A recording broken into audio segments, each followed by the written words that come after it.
Last video में हमने equation of motion को मैथमेटिकली समझ लिया था और उसके बाद अब आपका आता है ग्राफिकल रिप्रेजेंटेशन ऑफ मोशन। तो आज हम मोशन को समझेंगे ग्राफ से कैसे समझा जा सकता है। और अगर हमने ग्राफ से मोशन को समझ लिया उसके बाद हमारा जो टॉपिक है वो होगा graphical representation of equation of motion. तो जो हमने मोशन को मैथमेटिकली सोल्व किया था उसको हम ग्राफ के हेल्प से भी क्या कर सकते हैं, इक्वेशन ऑफ मोशन को ड्राइव कर सकते हैं। तो उसके लिए पहले आपको पहले मोशन को ग्राफ से समझना होगा, ग्राफ में मोशन रिप्रेजेंट कैसे करते हैं।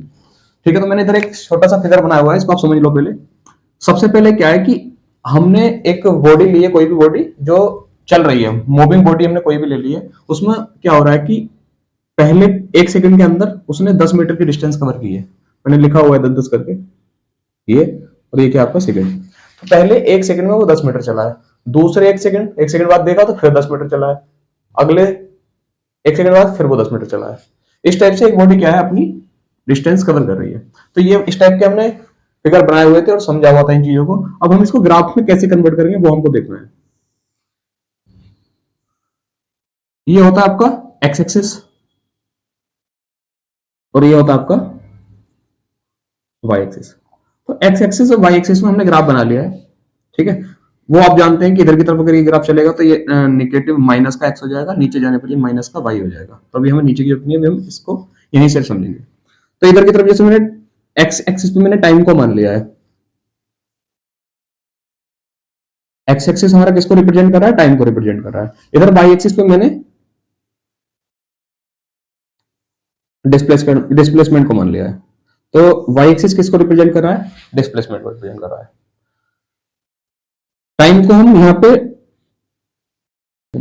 1 second, 2 second, 3 second, 4 second, 5 second, 6 second, 7 second, 8 second आप लिख सकते हो कि ये वैल्यू जो है किसमें है, सेकंड में। ऊपर की तरफ आप वैल्यू इस टाइप से बना सकते हो, सेम ध्यान रखना गैप सेम हो। तो जो ग्राफ हमने बनाया है इस ग्राफ से हम समझेंगे कि हमें अपनी जो मोशन थी उसको ग्राफिकल कैसे रिप्रेजेंट करेंगे। तो सबसे पहले हम यही सीख रहे हैं। तो मैंने बोला कि वो 1 सेकंड में 10 चला है, तो इसको ऊपर बढ़ाया, इधर 10 को ऊपर बढ़ाया। तो 1 सेकंड में कहाँ गया, ये वाला जो पॉइंट है इस पॉइंट को हाईलाइट मैंने कर दिया है।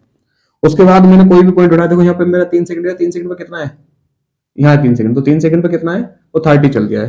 3 सेकंड को इसी टाइप से उठा लो, ऊपर की तरफ 3 सेकंड बढ़ा दिया, इधर 10 जो 30 है 30 को इधर बढ़ा दिया।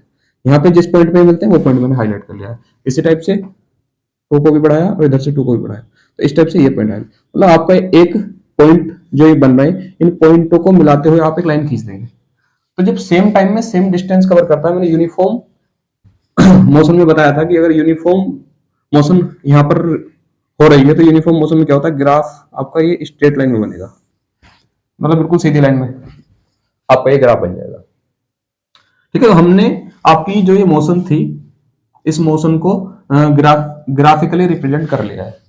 तो इसी टाइप से इसमें आप दो चीज और पढ़ेंगे, एक तो एरिया से हमें कुछ मिलेगा और दूसरा हमें इसमें जो स्लोप, ये स्लोप का होता है, ये ढाल होता है, इसको हम स्लोप बोलते हैं, कितना स्लोप है। तो यहाँ पे जो एंगल होता है थीटा उसको हम स्लोप बोलते हैं।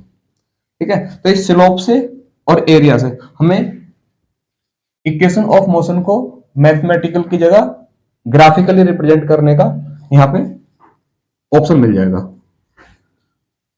ये चीज आपको क्लियर होगी अच्छे से। ठीक है, तो नेक्स्ट हमारा टॉपिक क्या था, अब मैं स्लोप और एरिया दो चीज हेडिंग लिखी हुई यहाँ पे उनको एक्सप्लेन कर देता हूँ।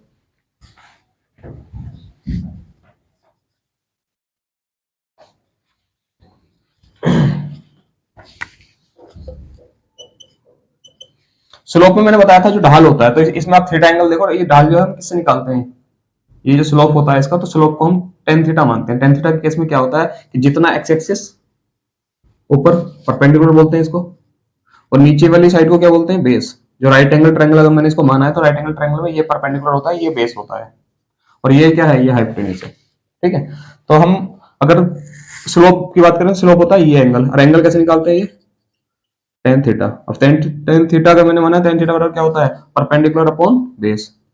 तो मैं इसको पी अपॉन बी लिख सकता हूं। ठीक है, मैं पी की बात करूं और टी की बात करूं तो जो पी है वही टी है, तो पी को मैं टी से एक्सचेंज कर सकता हूं। और इसमें देखो जो पी इधर की तरफ ये पी है यहां से यहां तक का, वो इधर डिस्प्लेसमेंट है, तो मैं डिस्प्लेसमेंट को एस लिख देता हूं यहाँ पे। तो जितना पी है आपका परपेंडिकुलर वही आपका क्या है, एस है। क्लियर है इतनी बात। लेकिन यहाँ पे हम गैप लेते हैं हमेशा, अगर मैंने यहाँ जीरो से ना चल के कहाँ से स्टार्ट किया होता है, यहाँ से पॉइंट, किसी पॉइंट से डिस्प्लेसमेंट किया होता है कि यहाँ से यहाँ तक डिस्प्लेसमेंट हुआ है, तो उस पॉइंट पे हमें 2 पॉइंट लेने होते हैं, पहला वाला और उसका जो सेकंड पॉइंट है उसको माइनस कर लेते हैं। इस वाले केस में तो चलो जीरो रहेगा क्योंकि जीरो से चलना स्टार्ट किया है, ठीक है। तो यहाँ पे हम इसको डेल्टा में लेते हैं। डेल्टा का मतलब क्या है कि गैप, अंतर, डिफरेंस। तो डिफरेंस ऑफ टी और डिफरेंस ऑफ कौन सा, डिस्प्लेसमेंट का, तो इसको डिफरेंस ऑफ एस लिख सकते हैं। अगर बात करेंगे लिखना कैसे है, इसको हम कैसे रिप्रेजेंट करेंगे, एस वाला जो है ना वो वाई में था, y2 minus y1 upon x2 minus x1, और ऐसे ना लिखो तो इसको ऐसे भी लिख सकते हो आप, s2 minus s1 upon t2 minus t1। अब आपको ये ज्यादा क्लियर हो रहा होगा क्योंकि सीधा सीधा हम एक्स वाई एक्सिस में ना मान के, डेल्टा में ना मान के, सीधा किस में मान रहे हैं, जो हमने लिखा हुआ है, क्योंकि इधर की तरफ टाइम है, ऊपर की तरफ क्या है, डिस्प्लेसमेंट है। तो इससे ज्यादा अच्छी तरीके से आपको क्लियर हो जाएगा। तो आपको ये मानना है s2 माइनस s1, s क्या है, डिस्प्लेसमेंट है, तो डिस्प्लेसमेंट जो बाद का है फाइनल वाला, और उसमें से इनिशियल घटा दिया है। टाइम भी ऐसे मानना है कि जिस टाइम के बीच में चलना शुरू हो रहा है। अभी जैसे हम क्वेश्चन करेंगे तो और ज्यादा आपको रिलेवेंट क्वेश्चन मिलेंगे इस टाइप के, तो उनमें आपको टाइम का भी रेशियो समझ में आ जाएगा कैसे हमने टाइम को मानना है, ठीक है। अभी आप इतनी चीज क्लियर कर पाएंगे तो लिखने के कितने तरीके होता है। मैंने स्लोप को tan थीटा भी लिखा है, यहाँ पे परपेंडिकुलर अपॉन बेस भी लिखा है, delta S upon delta T भी लिखा है। बाकी ये फॉर्म एक सेम ही है, तो इनमें कोई अंतर नहीं है। इसको तो बस मैंने अंडरस्टैंडिंग के लिए समझाया। और बाकी अब आप क्या कर सकते हैं, यहाँ से सीधा सीधा वैल्यू कोई पुट करके निकाल भी सकते हैं। जैसे मैंने माना कि यहाँ पे टाइम जो था वो 10 सेकंड था, टाइम कितना था, 10 सेकंड था पूरा, और यहाँ पे जो डिस्प्लेसमेंट हुआ था वो कितना हुआ था, 200 मीटर हुआ था। तो सीधा सीधा वैल्यू पुट करेंगे तो क्या आ जाएगा, 200 माइनस जीरो, इधर 10 minus zero is equal to, क्योंकि जीरो से चलना स्टार्ट किया, इनिशियल क्या है, दोनों का ही जीरो है, तो ये दोनों वैल्यू जीरो और ये वैल्यू क्या है, सब जीरो हो जाएंगी। तो यहाँ पे हमने जीरो पुट कर दिया है। फाइनली आपका 200 अपॉन 10 और डिवाइड किया तो सीधा 20 आ गया है। और डिस्प्लेसमेंट अपॉन टाइम तो हम लिखेंगे मीटर पर सेकंड। तो इससे हमें ये पता चल गया है कि हमने निकालना स्टार्ट किया था क्या, स्लोप। स्लोप से हमें ये सारी वैल्यू tan थीटा या फिर परपेंडिकुलर अपॉन बेस, और सीधा फाइनली हमें जो मिला है वो मिला है 20, और 20 पे क्या है, ऊपर मीटर नीचे सेकंड, तो मीटर पर सेकंड। तो फाइनली आपको स्लोप क्या देता है बेटा, आपको स्लोप देता है वेलोसिटी। बस ये बात आपको याद रखनी कि किसी भी ग्राफ का जो आपका डिस्प्लेसमेंट और टाइम का ग्राफ होगा उसका आपको स्लोप हमेशा क्या देगा, वेलोसिटी देगा, ठीक है। तो आपने इसे वेलोसिटी निकाली। इसी टाइप से एक चीज और मुझे इसमें निकालनी है।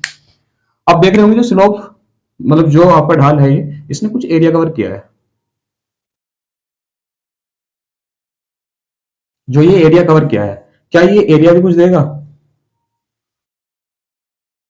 इस वाले केस में तो शायद कुछ नहीं देगा, लेकिन आपको एरिया निकालना आना चाहिए। अगर मुझे इसका एरिया निकालना जो मैंने अभी हाईलाइट किया, तो आप कैसे निकालोगे, सीधा सीधा फॉर्मूला होता है एरिया ट्राइंगल का 1/2, क्योंकि ये क्या है, एक राइट एंगल ट्राइंगल है।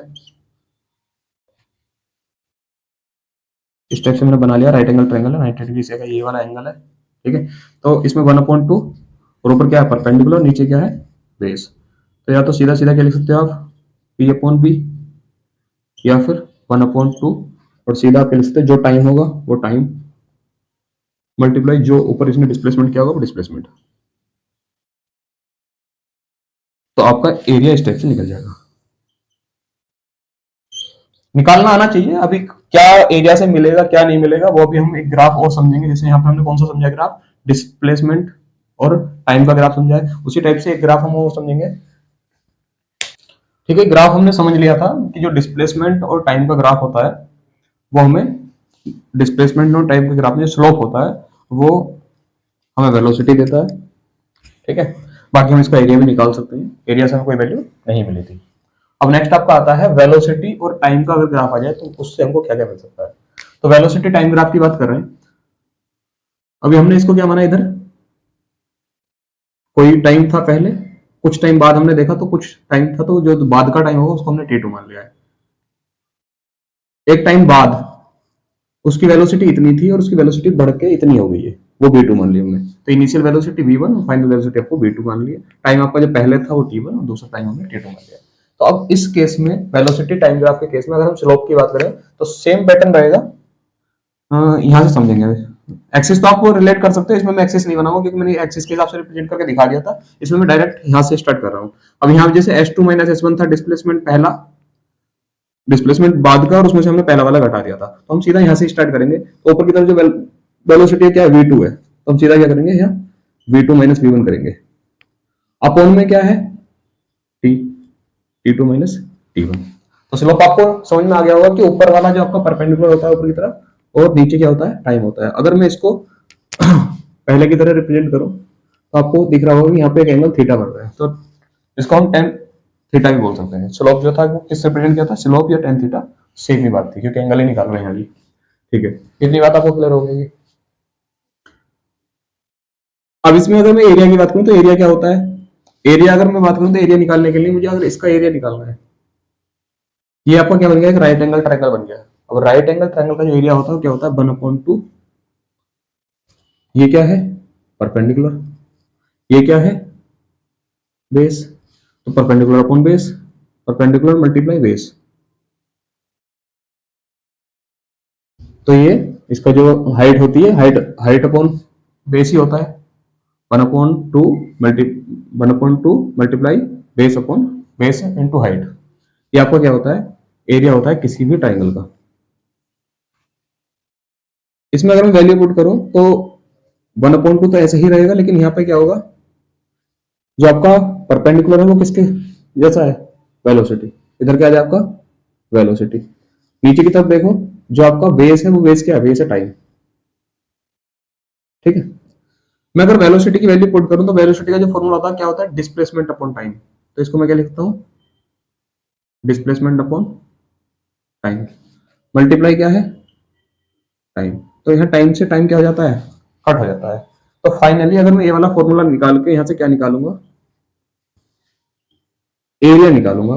तो एरिया निकालते टाइम पे यहाँ पे आपका जो बचता है वो ओनली क्या बचता है, डिस्प्लेसमेंट बचता है। जो वैल्यू बचेगी वो वैल्यू किसकी होगी, डिस्प्लेसमेंट की वैल्यू होगी। चलिए इसको एक एग्जांपल लेकर हम समझ लेते हैं। एग्जांपल में अलग से नहीं ले रहा हूं, इसी में मैं वैल्यू ऐड करता हूँ। मैंने माना कि टाइम आपका पहले 0 था और 0 से बढ़ के यहाँ कितना हो गया है, 5 सेकंड हो गया है। मतलब मैंने पहले देखा, उसके 5 सेकंड बाद देखा। किसी ऑब्जेक्ट को, जो मूविंग ऑब्जेक्ट था उसको मैंने पहले देखा तो वो 0 की स्पीड में था, और मैंने 5 सेकंड बाद देखा तो उसने कोई स्पीड ले ली थी 5 सेकंड बाद। अब जो स्पीड ली थी उसको स्पीड को मैं लिख देता हूँ यहाँ पे 30 मीटर पर सेकंड। ठीक है, तो दोनों क्वेश्चन सोल्व करने हैं हमें। इसमें हमें स्लोप की वैल्यू निकाल के दिखानी है, दूसरी एरिया की वैल्यू भी निकाल के दिखानी है इसी क्वेश्चन से। ठीक है, एक बॉडी थी जो टाइम के साथ साथ अपनी स्पीड में इंक्रीजमेंट कर रही थी। एक बॉडी जिसका इंक्रीजमेंट हो रहा है टाइम के साथ साथ स्पीड में, उसकी स्पीड लगातार बढ़ती जा रही है, वेलोसिटी क्या हो रही है उसकी, एड ऑन हो रही है हमेशा। तो उस केस में पहला केस जब मैंने देखा तो वो 0 सेकंड पे था। टाइम तो मैंने क्या मानेंगे, टाइम को मैंने मानेंगे 5 सेकंड माइनस 0, और उसकी स्पीड 0 से बढ़कर कितनी होगी, 30 हो गई है। तो हमने माना 30 माइनस 0। फाइनली आपको जो मिलेगा 30/5। ऊपर था मीटर पर सेकंड, इधर था ओनली सेकंड, वैल्यू 6 टाइम्स, तो आपका सीधा सीधा क्या आ गया, 6 मीटर पर सेकंड स्क्वायर। आपको इसके स्लोप ने क्या दिया है, एक्सीलरेशन। स्लोप से आपको क्या मिल रहा है,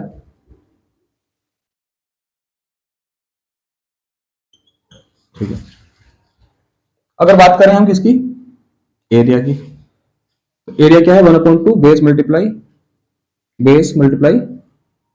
perpendicular, velocity multiply time, finally बचेगा क्या, डिस्प्लेसमेंट। तो सीधा मैं इसको एरिया बोलूं या सीधा यहाँ पे डिस्प्लेसमेंट बोल सकता हूँ। तो इसका डिस्प्लेसमेंट निकाल रहे हैं हम, क्या होगा, वैल्यू आपके पास आप पता है 1/2 तो ऐसे ही रहेगा। वेलोसिटी कितनी है, कितनी हो गई है फाइनली, 0 से बढ़ के 30 अपॉन टाइम। टाइम कितना है, टाइम आपका है 5 सेकंड, इसको काटा 15, और फाइनली 15 की मल्टीप्लाई हम किस में करेंगे, 75 मीटर। तो जो आपका डिस्प्लेसमेंट आएगा वो डिस्प्लेसमेंट कितना आएगा, आपको सीधा सीधा डिस्प्लेसमेंट कितना आ रहा है, 75 मीटर। आपको फाइनली क्या क्या मिला है इस ग्राफ से समझ लेते हैं। तो अब हम इक्वेशन ऑफ मोशन को ड्राइव करेंगे ग्राफिकल रिप्रेजेंटेशन की हेल्प से। तो अब आपको जो ओवरऑल वैल्यू इसमें चीजें याद रखनी है वो मैं बता रहा हूँ, क्या क्या चीजें हमें काम आएंगी इसमें। तो सबसे पहले आपको ध्यान रखना है कि डिस्प्लेसमेंट और टाइम का जो ग्राफ होता है उसमें जब हम स्लोप लेते हैं तो वो स्लोप हमको वेलोसिटी देता है, पहली बात। दूसरी बात, जब वेलोसिटी और टाइम का हम ग्राफ लेते हैं, तो वेलोसिटी और टाइम का ग्राफ का जो स्लोप होता है, वो स्लोप मानो या टेन थीटा मानो या जो भी आप मानना चाहते हो, इस टाइप से मैंने सारी वैल्यू लिखी हुई है। तो जो इसका स्लोप होता है वो हमको एक्सेलेरेशन देता है। तो वेलोसिटी टाइम का ग्राफ क्या देता है आपको, एक्सेलेरेशन देता है। उसके बाद आपको ध्यान रखना है जो इसका एरिया होता है, एरिया को हमने सोल्व किया था, v की वैल्यू पुट की थी, v होता है डिस्प्लेसमेंट अपॉन टाइम, टाइम से टाइम कट गया था, क्या बचा था, डिस्प्लेसमेंट। तो जो वेलोसिटी और टाइम का जो ग्राफ होता है उसका एरिया हमको क्या देता है, उसका एरिया हमको देता है डिस्प्लेसमेंट। ठीक है, तो आपको एरिया और स्लोप को समझने में आसानी हुई होगी इस वीडियो को देखने के बाद। ठीक है, तो अब जब हम करेंगे ग्राफिकल रिप्रेजेंटेशन ऑफ मोशन, तो अब आपको ये सारी चीजें रिलेट होंगी उसमें। और अगर ये चीज अच्छे समझ में आ गई तो ग्राफिकल रिप्रेजेंटेशन को हम एक ही बोर्ड पे तीनों इक्वेशन को ड्राइव कर लेंगे। ठीक है, तो आओ करते हैं नेक्स्ट वीडियो में। तो ग्राफिकल रिप्रेजेंटेशन समझ लिया था हमने मोशन का, और ग्राफिकल रिप्रेजेंटेशन के साथ साथ हमने उसमें स्लोप और एरिया दो चीज समझी थी। सबसे पहले हमने वेलोसिटी और टाइम के ग्राफ में स्लोप समझा था कि स्लोप क्या होता है। तो स्लोप मैंने बताया था आपको कि स्लोप जो ढाल होता है वही होता है, और उसको हम टेन थीटा से निकाल सकते हैं। होता क्या है, वो जो वाई एक्सिस में डिस्टेंस, वाई एक्सिस में जो कवर हुआ है और एक्स एक्सिस में जो कवर हुआ है उनका रेशियो होता है। तो ऊपर वाई एक्सिस तो डेल्टा वाई लिख सकते हैं हम, और नीचे डेल्टा एक्स। ठीक है, इस एक्सिस में जितना भी चेंज हुआ होगा और इस एक्सिस में जितना चेंज होगा, उन दोनों को हम रेशियो मतलब एक दूसरे के अपोन में लिख लेते हैं। तो उसको हम क्या बोलते हैं, स्लोप। देता क्या है हमें स्लोप, वेलोसिटी टाइम ग्राफ का स्लोप हमको देता है एक्सेलेरेशन। तो एक तो आपको ये बात याद रखनी है। दूसरा आता है इसका एरिया क्या देता है आपको, वेलोसिटी टाइम ग्राफ का एरिया। तो एरिया का फॉर्मूला होता है, जैसे अगर मैं इसका एरिया की बात कर रहा हूं तो यहाँ पे इधर की तरफ क्या चल रहा है, टाइम, ऊपर की तरफ क्या चल रहा है, वेलोसिटी। तो अगर मैं इस डिस्टेंस को इसको इसके साथ मल्टीप्लाई भी करूंगा, कोई एक्स एक्सिस मतलब डेल्टा एक्स है ये, और ये डेल्टा वाई है, तो इनकी अगर मैं मल्टीप्लाई भी करूंगा तो ये इधर टाइम होगा और इधर क्या होगी, वेलोसिटी। तो मल्टीप्लाई किसका होगा, वेलोसिटी मल्टीप्लाई टाइम। वेलोसिटी क्या होता है, डिस्प्लेसमेंट अपॉन टाइम। इधर क्या है, टाइम। तो टाइम से टाइम कट हो जाता है, तो आपको फाइनली वेलोसिटी टाइम ग्राफ का जो एरिया होता है वो आपको क्या देता है, डिस्प्लेसमेंट देता है। ठीक है, ये दो पॉइंट हमें याद रखने हैं, और ये इक्वेशन जो है आपकी इजीली ड्राइव हो जाएंगी। पहला पॉइंट क्या था, आपका स्लोप जो देता है वो एक्सीलरेशन देता है, और जो एरिया है वो आपको डिस्प्लेसमेंट देता है। ठीक है,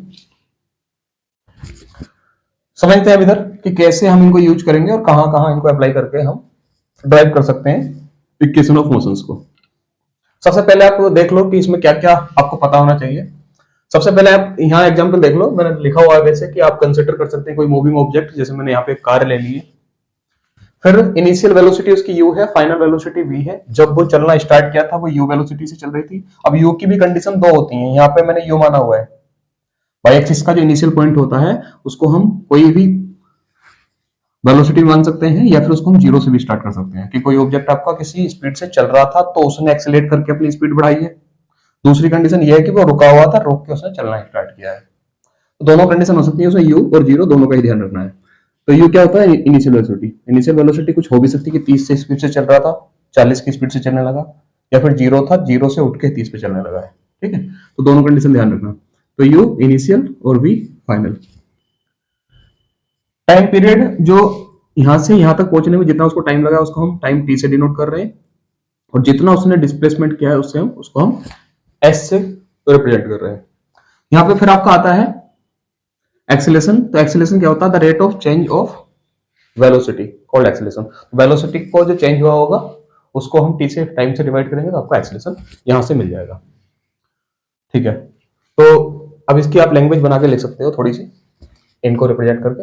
अब फाइनली हम लेते हैं फर्स्ट इक्वेशन ऑफ मोशन को कैसे ड्राइव करते हैं। तो फर्स्ट इक्वेशन ऑफ मोशन में आपको सबसे पहले स्लोप लेना है। स्लोप क्या होता है, एक्सेलेरेशन होता है। बस इतना ही लिखना है आपको, क्या, slope is equal to acceleration. Slope को हमने पीछे टेन थीटा से रिप्रेजेंट किया था, या फिर एक्सिस में करना है तो इस हिसाब से कर सकते हैं, लेकिन अब मैं एक्सिस में नहीं करूंगा, डायरेक्ट किस में कर रहा हूँ कि पहले जो वेलोसिटी एक्स बाई एक्सिस में देखो, सबसे पूरा बाई लेना है आपको। तो बाई में क्या है, बाई में हमारा वेलोसिटी चल रहा है, तो सीधा मैं वेलोसिटी लेके पुट करूंगा यहाँ पे। तो स्लोप क्या होगा, b2। अब b2 नहीं ले रहे, सीधा हम b ही ले लेते हैं, क्योंकि फाइनल वेलोसिटी आपकी यहाँ पे क्या है, b है। तो v इनिशियल वेलोसिटी क्या है, u, अपॉन में टाइम। ठीक है, ये कहां से आया मैं लिख के बताता हूँ। इधर हमने डेल्टा v मानना है और इधर हमने डेल्टा t मानना है। एक्सिस के अकॉर्डिंग आप रिलेट कर सकते हो। तो v का चेंज और u का चेंज, v का चेंज v माइनस यू है, v माइनस यू है। t का चेंज t माइनस जीरो है, तो t minus zero equal to t आ गया है। और इक्वल टू किसके है वो, फाइनली इक्वल है एक्सेलेरेशन के। अब यहां से क्या पता चला, b minus u is equal to, ये t इधर पहुंच गया साथ में, तो क्या हो गया at, और ये u इधर माइनस का था तो उधर जाएगा, क्या हो जाएगा, v is equal to u plus at। ये आपकी फर्स्ट इक्वेशन ड्राइव हो गई है। ठीक है, आप मैच कर सकते हैं। अब दूसरी आती है equation, second equation of motion. Second equation of motion को हम एरिया की हेल्प से निकालते हैं। एरिया क्या होता है, वेलोसिटी मल्टीप्लाई टाइम से आएगा, क्योंकि ये ग्राफ है आपका, आपको जो वाई एक्सिस है वेलोसिटी को रिप्रेजेंट कर रहा है, जो आपका एक्स एक्सिस है वो टाइम को रिप्रेजेंट कर रहा है। तो इस केस में हम कुछ नहीं करेंगे, सीधा सीधा एरिया लिख लेंगे। या एरिया होता क्या है, एरिया होता है आपका डिस्प्लेसमेंट। तो सीधा मैं displacement is equal to area लिख लेता हूं।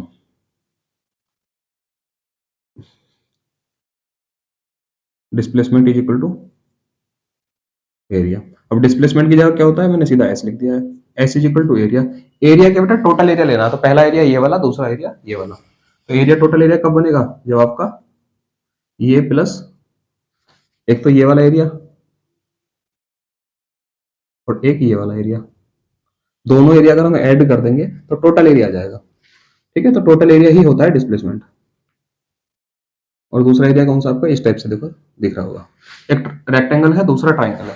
ट्राइंगल कौन सा है, ये राइट एंगल ट्राइंगल है, क्योंकि ये वाला एंगल कितना है इसका, 90 डिग्री है। ठीक है, इसमें मैंने एक यहाँ वैल्यू ऐड की हुई है, क्या, ये यहां से यहां तक यू था, ये टोटल बी था, यहां तक यू है और टोटल क्या है बी। तो ये वाली जो डिस्टेंस बची क्या बची, टोटल बी में से यू को माइनस कर दो, बी माइनस यू चाहिए यहाँ से यहाँ तक की, क्योंकि हमें इसमें हाइट लेनी पड़ेगी इसकी। जब हम इसमें हाइट लेंगे तो क्या लेंगे, इसकी हाइट बी माइनस यू। ये टाइम टी है, तो यहाँ पे टाइम क्या होगा, टाइम टी है यहाँ पे भी, तो दोनों टाइम क्या है, टी टी। ठीक है, तो ग्राफ में अगर कोई समझ में नहीं आ रहा है तो आप डिस्कस कर सकते हैं या कमेंट में लिख भी सकते हैं। वैसे मैं सब बता रहा हूँ दोबारा से। ये टाइम टी था, वेलोसिटी इधर v थी, यहाँ से जीरो से u, या फिर u से सीधे क्या बन सकती है, v तक जा रही है। तो जब u से v तक वेलोसिटी बढ़ी तो टाइम तो कुछ ना कुछ लगा होगा, तो इस कंडीशन में टाइम इधर और वेलोसिटी इधर की तरफ बढ़ रही है। डिस्प्लेसमेंट s है। एरिया जो होगा, इसका एरिया निकालेंगे पहले रेक्टेंगल का, तो रेक्टेंगल का एरिया होगा u multiply T, u multiply T plus, अब ट्राइंगल का एरिया निकालेंगे। ट्राइंगल का एरिया निकालेंगे तो क्या होगा, 1/2 फॉर्मूला होता है ट्राइंगल का एरिया में, इधर लिख देता हूँ 1/2 हाइट मल्टीप्लाई बेस, तो बेस मल्टीप्लाई हाइट। हाइट क्या है, बी माइनस यू, और बेस क्या है, बेस है इसका टी। यहाँ से देख सकते हो, इसमें मैं वैल्यू पुट कर रहा हूँ बेटा, ये बेस है और ये हाइट है। ठीक है, तो 1/2 इसका एरिया लिखेंगे मल्टीप्लाई बेस क्या है टी, और आपकी ये वैल्यू कितनी है, बी माइनस यू। यहाँ तक कोई दिक्कत नहीं होगी। ठीक है, उसके बाद हमने इसको तो फाइनली यूटी लिख लिया है हमने, प्लस 1/2 को भी ऐसे ही लिख लिया है। अब एक टी है यहाँ पे मल्टीप्लाई में, अगर मैं टी से ऊपर और टी से नीचे इसमें क्या कर दूं, मल्टीप्लाई कर दूं, तो वैल्यू पे कोई फर्क पड़ेगा, कोई फर्क नहीं पड़ेगा। जब वैल्यू पे कोई फर्क नहीं पड़ेगा, लेकिन अगर हम देखें तो यहाँ पे टी है और एक टी यहाँ पे, तो ऊपर तो टी का स्क्वायर हो जाएगा, ऊपर तो टी का स्क्वायर हो जाएगा, और इधर जो वैल्यू ये वाला टी इसके अपॉन में लिखेंगे, तो B minus you upon T आ जाएगा। अब आप देख रहे हो फर्स्ट इक्वेशन ऑफ मोशन में आपने देखा है कि b minus you upon t is equal to क्या होता है, ए होता है एक्सीलरेशन। तो इसकी जगह हम क्या वैल्यू पुट कर देंगे, एक्सलेशन। तो फाइनली क्या बनेगा आपका ut प्लस 1/2, चलो इस ए को हम इधर लिख देते हैं, ए और टी स्क्वायर को हम यहाँ लिख देंगे। तो फाइनली आपकी सेकंड इक्वेशन बनी, क्या बनी है, एस इज इक्वल टू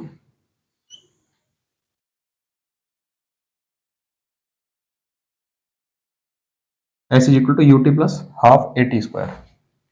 ठीक है, दो ही स्टेप है, ज्यादा कुछ करना नहीं है आपको। सबसे पहले तो आपको ये ध्यान रखना है कि हमें डिस्प्लेसमेंट निकालना है। डिस्प्लेसमेंट इक्वल टू होता है टोटल एरिया। टोटल एरिया निकालेंगे तो टोटल एरिया क्या होगा, ये वाला एरिया प्लस ये वाला एरिया। ठीक है, तो टोटल एरिया में सबसे पहले यू, इसका एरिया निकालेंगे तो ये एक साइड यू, दूसरी साइड क्या है इसकी टी, तो यू टी हो गया।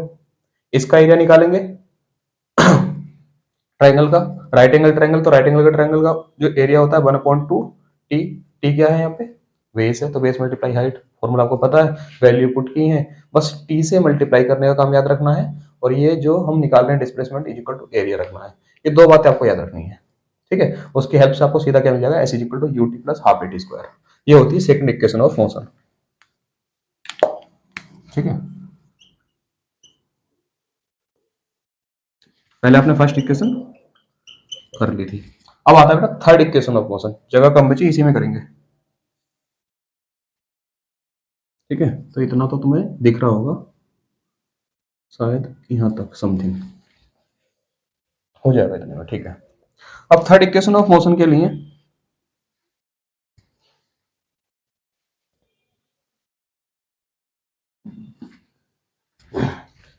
अब थर्ड इक्वेशन ऑफ मोशन को समझने के लिए आपको सबसे जो जरूरी है, पहले इस फिगर को देखो दोबारा से। इसमें आप एक बार इस वाले एरिया को देखना, जो मैं इसमें दोबारा से हाईलाइट करूँ, रेड पेन से करता हूँ। इस वाले एरिया को आपको देखना है।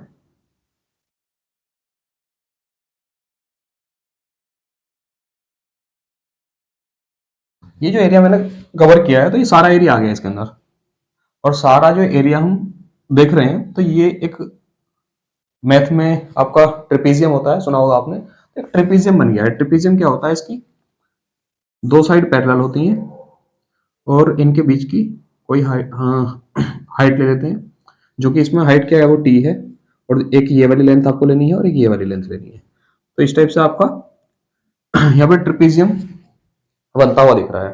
तो ट्रेपेजियम का जो फॉर्मूला होता है, अगर एरिया निकाले हम ट्रेपेजियम का, क्योंकि ये होगा किससे, एरिया वाले फॉर्मूले से होगा। एरिया इज इक्वल टू क्या लिखेंगे हम इसमें, area is equal to displacement. सबसे पहले काम तो इसी का ध्यान रखना है। तो सबसे पहला काम है आपको, चलो शेप बना देता हूँ पहले, आपको ऐसे क्लियर नहीं हो रहा होगा। इसी शेप को मैं नीचे बना रहा हूँ दोबारा से।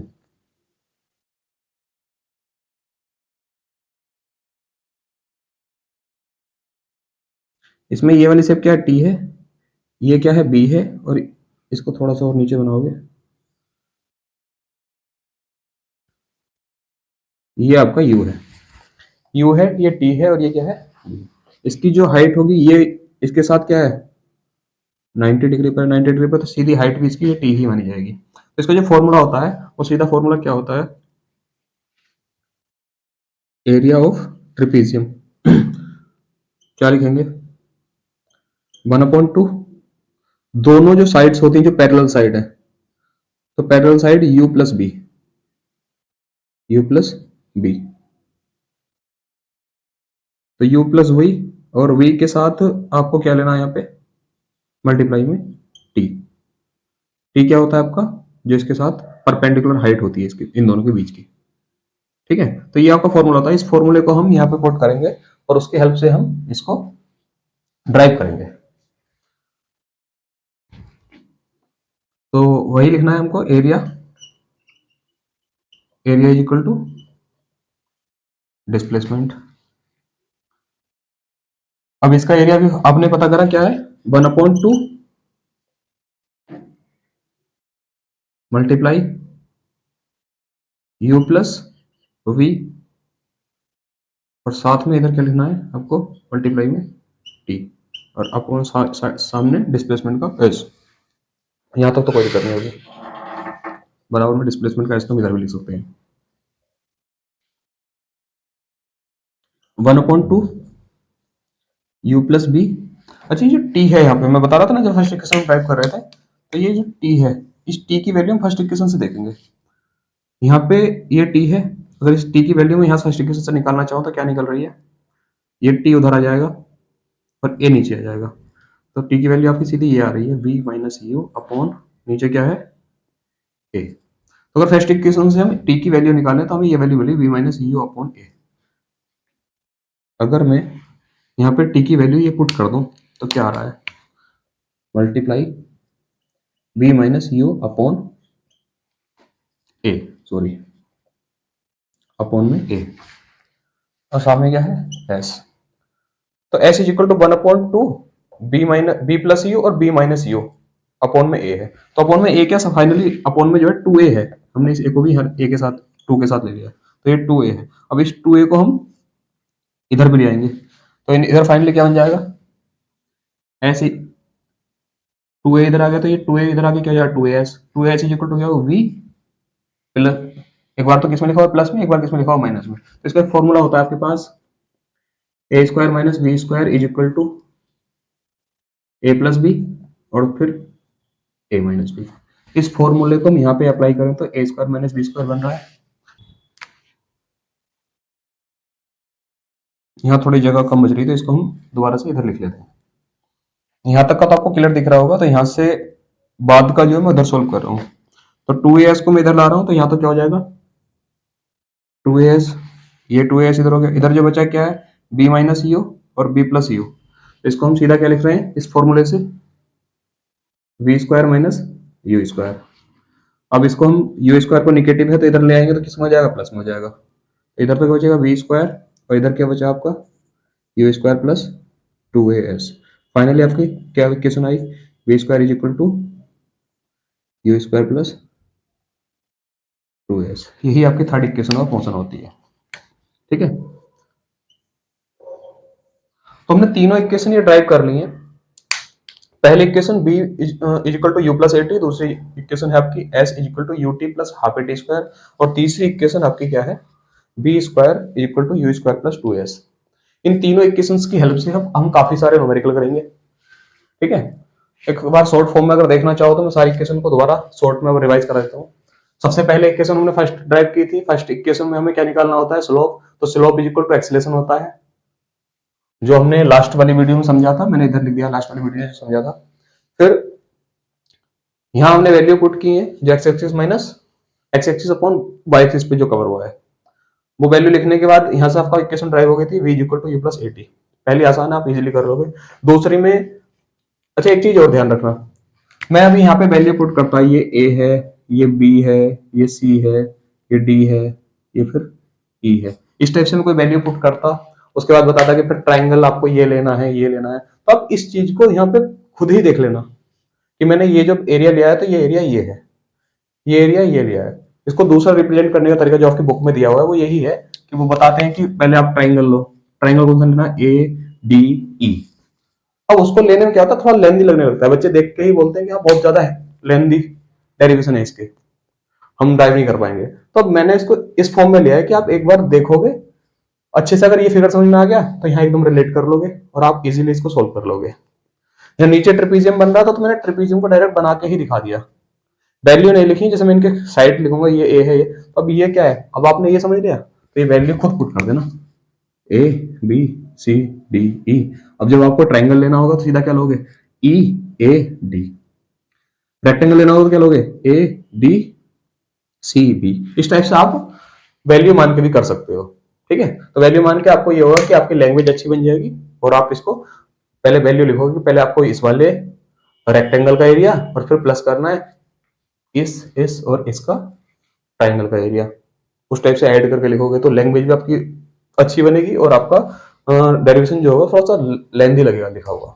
ठीक है, तो आप यूज कर सकते हैं, मैंने तो समझाने के पर्पज से आपको बहुत शॉर्ट में कराई है, एक ही बोर्ड पे आपकी सारी तीनों की तीनों इक्वेशन ऑफ मोशन ड्राइव हो चुकी हैं और जो जरूरी जरूरी चीजें वो मैंने सब नोट करी, लेकिन ये अंडरस्टैंडिंग पर्पज से थी हमारी सारी। ठीक है, तो उम्मीद करता हूँ आपको सारी अच्छे से समझ में आई होंगी। वैसे ही सेम पैटर्न हम क्लास में कराते हैं, तो क्लास में आपके नोट्स थ्योरी के साथ रहते ही हैं, उसमें आपकी प्रॉपर लैंग्वेज लिखी हुई रहेगी, तो आप वहां से रिलेट करोगे और समझने के पर्पज से आप इसको दोबारा से समझ लोगे। ठीक है, तो आपका शॉर्ट में रिवीजन हो गया है। ठीक है, अब नेक्स्ट वीडियो में इनसे बनने वाले क्वेश्चन कोई क्वेश्चन नहीं बचेगा, हर टाइप के क्वेश्चन अब हम करेंगे। ठीक है, तो वीडियो में इतना ही रहने देते हैं। Thank you.